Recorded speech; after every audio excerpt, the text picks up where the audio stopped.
In this video, we're going to take a look at Noodler's Pushkin. Let's jump straight to the end with my opinion. I don't normally tear an ink apart, but this one was absolutely horrific to use, and not in its performance on the page. When I get to that, I'm going to just talk about that as though I didn't have the horrible experiences with my pens. I had to go through 3 different sets of pens and then just finally settled on a horrible mess. No matter what pen I put this ink into, it flowed through like explosive diarrhea for pens, and it really made a mess all over my hands constantly. The moment I capped the pen, I knew I was going to have an issue, so I stayed with the Kaweco Sports for this because it really just showed off the most prominent feature of this ink, and that is how well it got all out of the nib while you weren't using the pen and then all over your hands. And to make things even better, as a spoiler, it's a fairly permanent ink, so it takes quite a bit of work to get it off of your hands. An absolute joy. If this was the first Noodler's ink I had ever used, I would never have gone back to that brand, because no pen. I tried this in a 3776 with a soft fine. It's a very dry pen, and it gushed all over the place. That was actually the first pen it was in.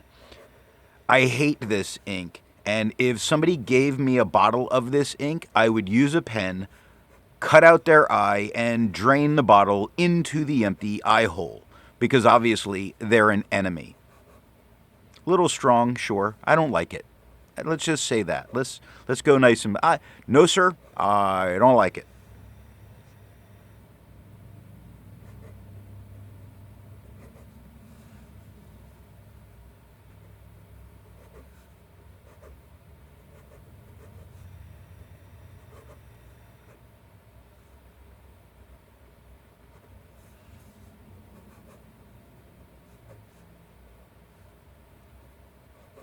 I like to change things up by using a different pen each day. Today that pen is a Fountain Pen Revolution Muffed.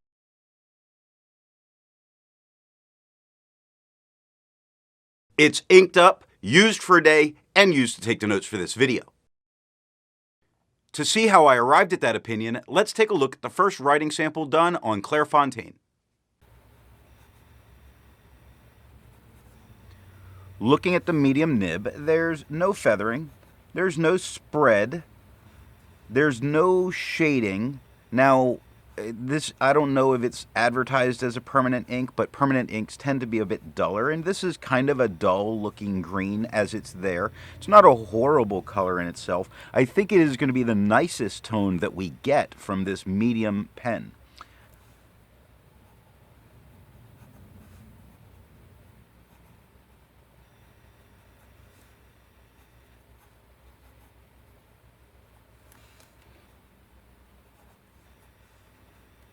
The broad nib is darker than the medium. I'm not a huge fan of how the tone is looking.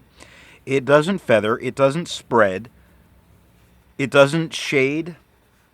It's just there. Really, you know what? I take it back. I think it is spreading a little bit. Even though this is a broad, it looks a little broader than normal.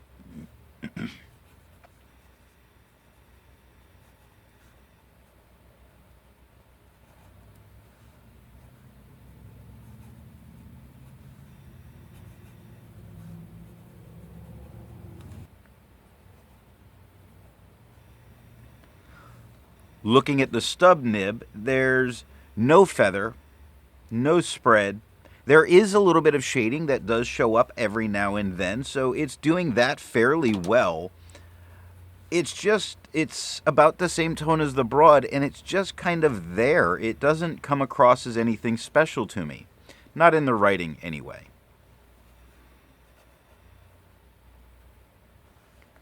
Looking at the back of the page, especially paying attention to what's going on with the broad, but you see it in the medium. There's a lot of ghosting going on. The broad is trying to come through the page.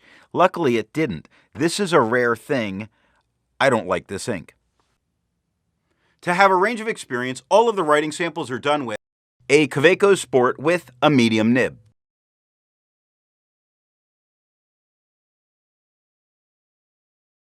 A Kaweco Sport with a broad nib.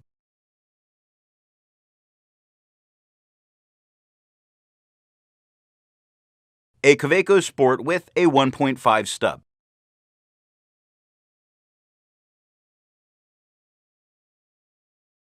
The next writing sample is done on Leuchtturm 1917 paper. Looking at the medium nib, there's no feather, there's no spread. It actually looks like it's doing fairly well. While this tone of green isn't for me, I don't see it as a bad tone of green on the page.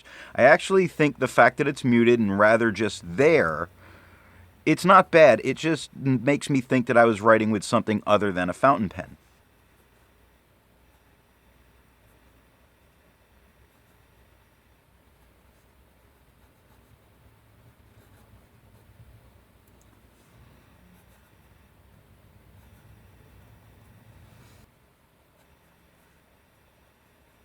The broad nib is experiencing a little bit of spread. It's got no feathering. It's got no shading. It's certainly a darker tone than we got with the medium.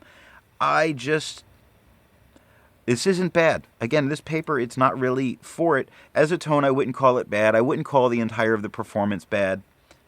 I'm going to go back to I don't like this ink. You're going to hear that a lot. Get used to it.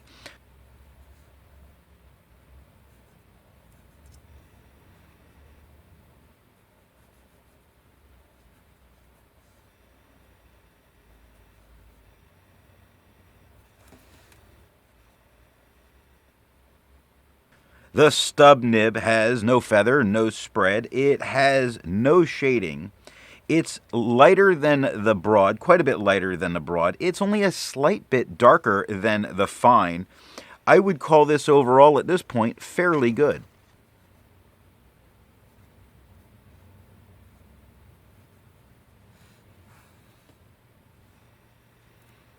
I'm hoping this comes through on camera, but you can really see on the broad where it comes through quite a bit. Now, it did not touch the page underneath, but you definitely cannot use the back of the page here. Now, we didn't have that problem on the stub or on the medium, so it did very well, but it's showing it's an aggressive ink. I agree with Vita. There's a lot to learn by doing multiple chromatographies.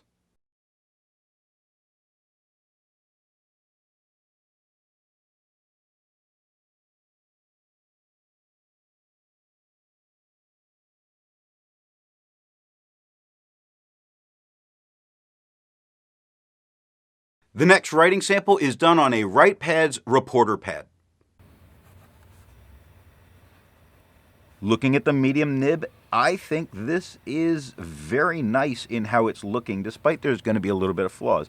There is a tiny bit of feathering that goes on, but it's a very manageable amount of feathering. There's no spread whatsoever, and looking at this paper, if you go back and look at the other writing samples, it might make you feel that they either have spread or something about this paper is rather slimming for the writing. There is that little bit of feathering that goes on. There's no shading.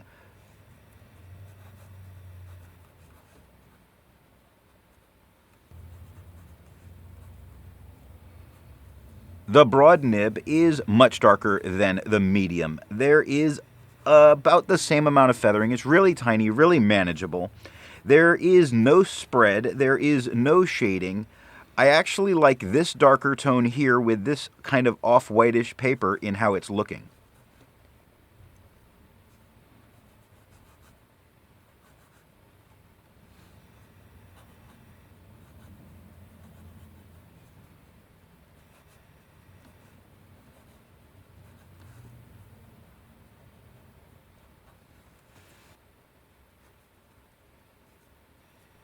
The stub nib is lighter than the broad, a little bit darker than we saw with the medium. It's not having any real feathering. It's feathering less than we got with the medium or the broad. It's got no spread. It is showing a little bit of shading, and I think it looks really good here.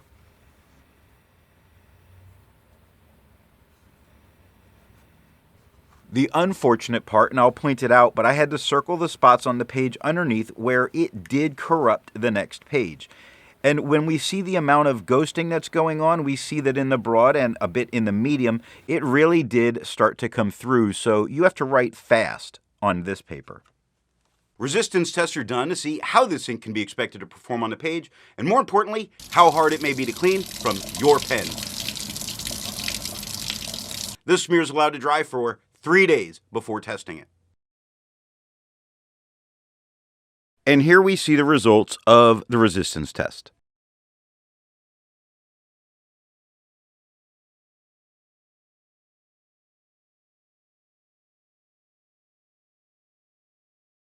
The next writing sample is done in a FieldNotes reporter's notebook. Looking at the medium nib, we get a little bit of feathering. This is inexpensive paper. We get no spread. We get no shading. We do get a very nice static green tone here.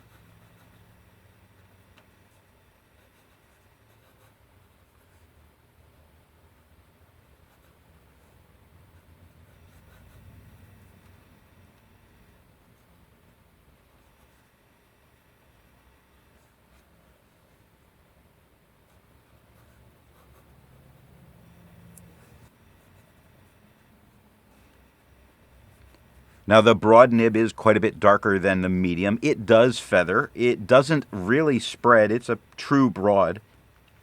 It doesn't give any kind of shading. The feathering that's occurring really gives the writing a kind of blurry look that I'm not enjoying at all.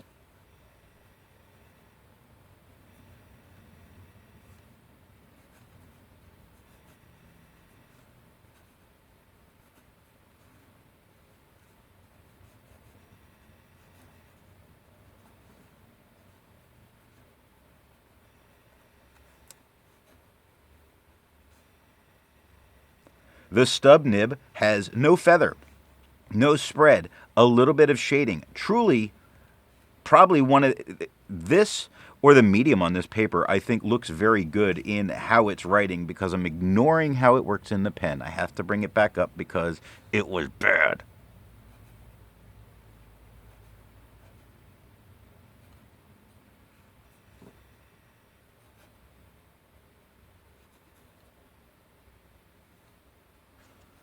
Unlike the last page, there was no bleed through that touched the page underneath, so a real win. We do get an incredible amount of ghosting, but this is inexpensive paper, so you can't use the back of the page. With over 1,000 inks reviewed, let's take a look at some color comparables. Here is Caran d'Ache Delicate Green. Here is Diatramentis Hans Christian Andersen Petrol. Here is Diamine Salamander.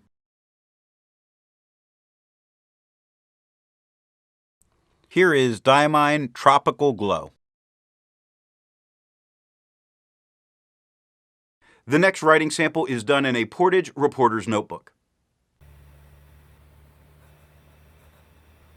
Looking at the medium nib, we get the tiniest bit when you really go looking for it in feathers. We do have a few spots where there's a little bit of spread, but on the majority of it, there's not really spread. It's very true to being a medium. Some of the stray marks you see are from the last ink that had bled through, and this one's going to share that favor. This medium has no shading.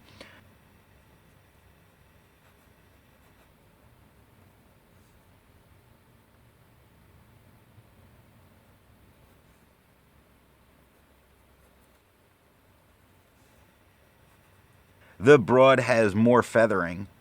It has spread. It has no shading. It is much darker than the medium. The feathering that's going on, a very tiny but much more consistent and really giving that kind of woolly look to it.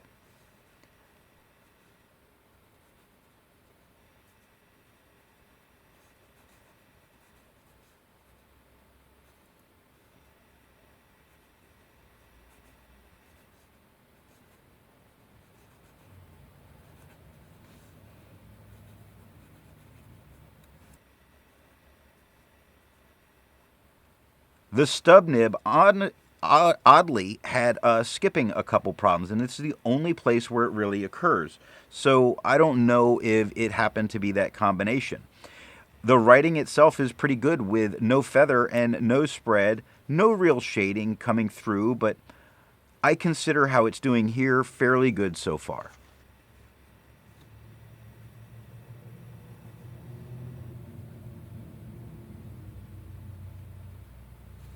When we look at the back of the page, the next page has some spots circled because it did bleed through and touch those pages, which gives you the spoiler: there is an incredible amount of ghosting and no writing on the back of the page. While it's nice to find other inks in the same color family, I'd prefer to find an ink that complements its color on the page. Here is Califolio Anahuac.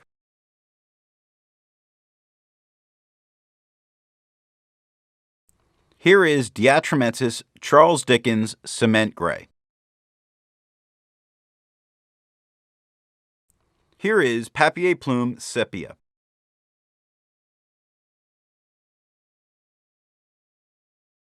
Here is Schaefer Red.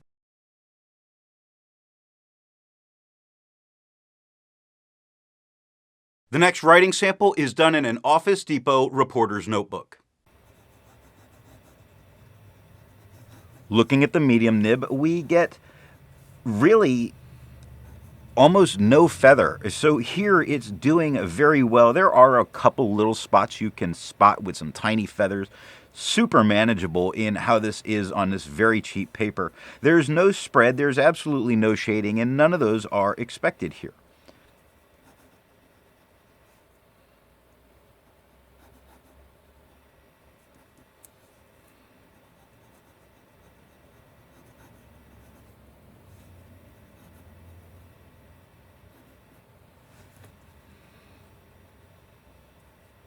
The broad nib has a little bit more feather than we had with the medium.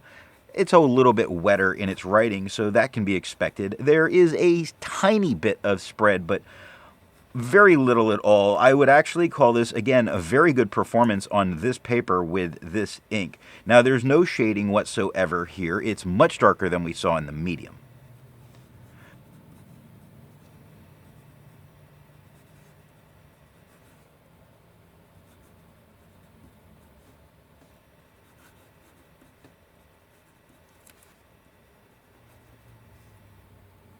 The stub nib has no feathering, it has no spread, and I don't know, it did really well here. I think the squeegee motion of the stub really worked in its favor. There's no real shading that comes through, but that's not too much of a problem.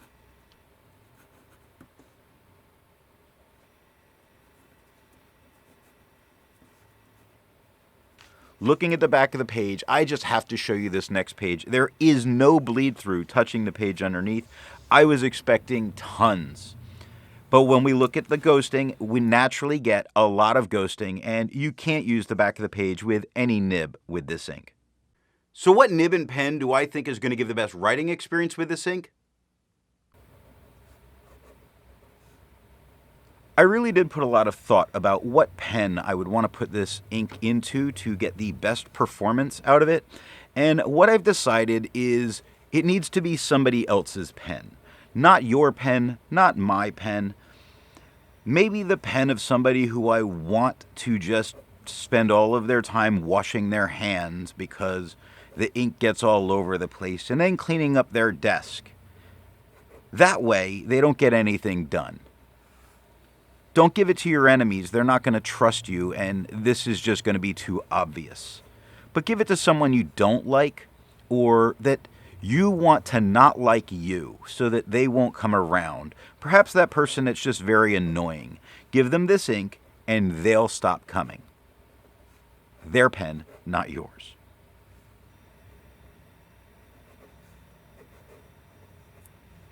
I hope you got something out of this video, and if it leads to you wanting to try this ink, when you purchase it, let the retailer know where you heard about it, whether it's me or any other channel. Thanks for watching.